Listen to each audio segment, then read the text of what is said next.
المسلمین کے خدمات کا ایک ریکارڈ ہے۔ اس جماعت نے کئی نشیب و فراز کو دیکھا، اس جماعت کو بڑے مصائب اور مشکلات کا سامنا کرنا پڑا۔ مجلس اتحاد المسلمین کے قائدین کو ہمارے بزرگوں نے بڑی تکالیف اٹھا کر، بڑی قربانیاں دے کر جیل کی صحبتوں کو برداشت کیا اور اس جماعت کو آج اس مقام تک پہنچا دیا۔ میرے عزیز دوستوں اور بزرگوں، وطن عزیز کے حالات سے آپ تمام باخبر اور ان کو جانتے بھی ہیں کہ کس طریقے سے ہمارے وطن عزیز میں خاص طور سے اقلیتوں کو، ان کی آواز کو دبانے کی کوشش کی جا رہی ہے، ان کے خلاف نفرت پھیلانے کی کوشش کی جا رہی ہے، اور ایسے دور میں بہت ضروری ہے کہ آپ اپنی ایک سیاسی آواز کو مضبوط کریں۔ میں آپ کے درمیان میں یہ کہنے کے لیے نہیں آیا ہوں کہ 30 تاریخ کے دن آپ اسد الدین اویسی کے نام پر ووٹ دیجیے۔ میں آپ کو یہ سمجھانے اور آپ سے گزارش کرنے کے لیے آیا ہوں کہ آپ اپنی قیادت کو سدھی پیٹ میں مضبوط بنانے کے لیے، یہاں پر آپ کی لیڈرشپ کو بنانے کے لیے، یہاں پر آپ کی ایک آواز کو مضبوط بنانے کے لیے، یہاں پر آپ کی ایک علیحدہ سیاسی شناخت کو بنانے کے لیے، یہاں پر آپ کی ایک طاقت جو اتحاد کی بنیاد پر آپ اپنی طاقت کو بنا سکتے ہیں، ان چیزوں پر میں آپ سے اپیل کرنے آیا ہوں کہ آپ مجلس اتحاد المسلمین کے ان 5 امیدواروں کے اپنی ووٹ دے کر ان کو کامیاب اور کامران کریں۔ میرے عزیز دوستوں اور بزرگوں،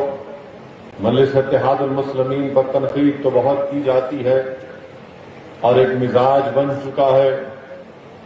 کہ مجلس اگر حیدرآباد سے چھوڑ کر کہیں پر بھی الیکشن لڑتی ہے تو تمام سیاسی پارٹیوں کے سر میں درد شروع ہو جاتا ہے، پیٹ میں درد شروع ہو جاتا ہے کہ آخر کیوں مجلس اتحاد المسلمین حیدرآباد میں بیٹھ کر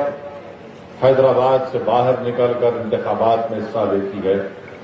میرے عزیز دوستوں اور بزرگوں، میں نے ہمیشہ اس کا جواب دیا ہے اور آج بھی دے رہا ہوں۔ میں جس جماعت سے وابستہ ہوں، میں نے اس جماعت کے اپنے بچپنے میں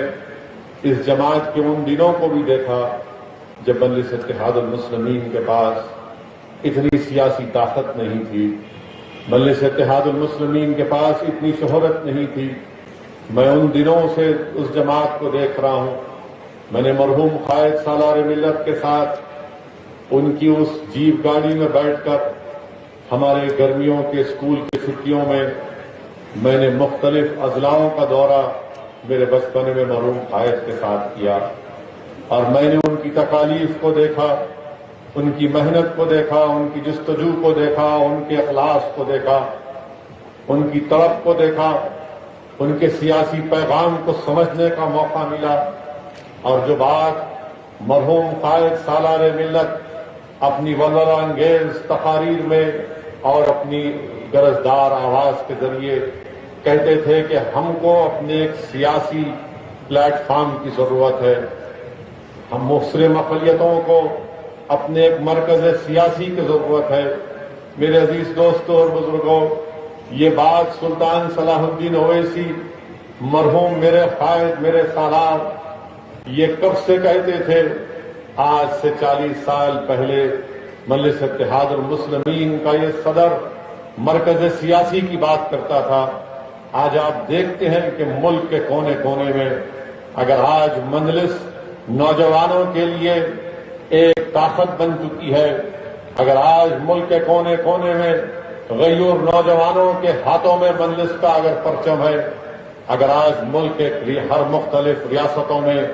نوجوان مجلس اتحاد المسلمین کو اپنی آواز اور اپنی شناخت سمجھتا ہے،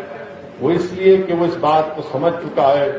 کہ اب دیگر سیاسی پارٹیوں پر بھروسہ نہیں کیا جا سکتا۔ ہم کو اپنی پارٹی کو مضبوط بنانا ہے، ہم کو بھارت کی جمہوریت میں اگر اپنی آواز کو بنانا ہے، اپنی شناخت کو زندہ رکھنا ہے، ہم کو اگر ہمارے تعلیم کے مسائل کو حل کرنا ہے، اگر ہم کو ناانصافیوں کا خاتمہ کرنا ہے، اگر ہم کو بلدیہ سے لے کر پنچایت سے لے کر اسمبلی اور پارلیمنٹ تک اگر ہم کو اپنی آواز کو